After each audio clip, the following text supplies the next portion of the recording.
Let's talk about preventing shorts and checking our wiring prior to powering up. If we remember, all of our inputs on the top row here, 1 through 20, 21 through 40, are all our outputs.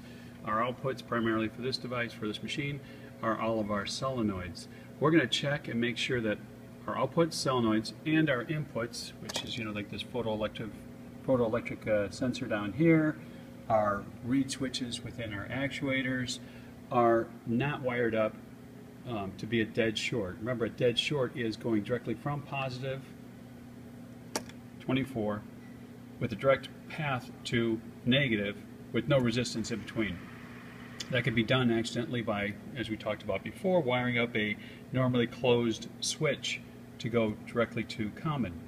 When you close a switch, there's no resistance, and you allow 24 volts to go directly to the negative. So we're going to check it by putting in we're going to set our meters on ohms and check the resistance from the power supply, which is 24 volt on your terminal block.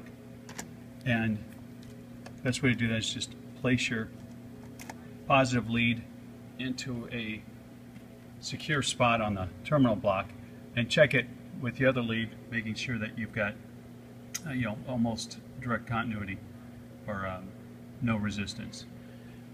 Once you've done that, just go along in what's called pinout. You're going to touch each one of these. Well, this guy is not wired up to anything, so it's off limits or outer limits of the multimeter.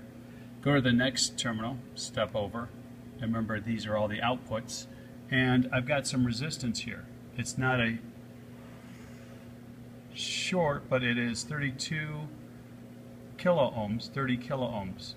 Well, if I do the math on that, 30 kilo ohms into 24 volts divided by 32,000 equals, about maybe 1 milliamp, not even, probably about 3/4 of a milliamp, which is not a concern. That's not a direct short. That's not going to burn up any device. It's very low wattage to have a single or less than a 1 milliamp.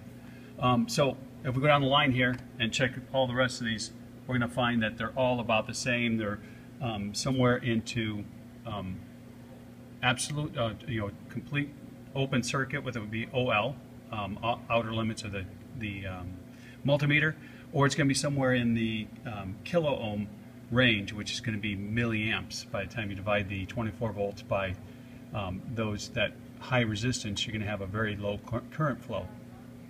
What you don't want to see is anything in the 100 ohm or less that's close to being a dead short, or is a dead short, and will overload the circuit and burn something up.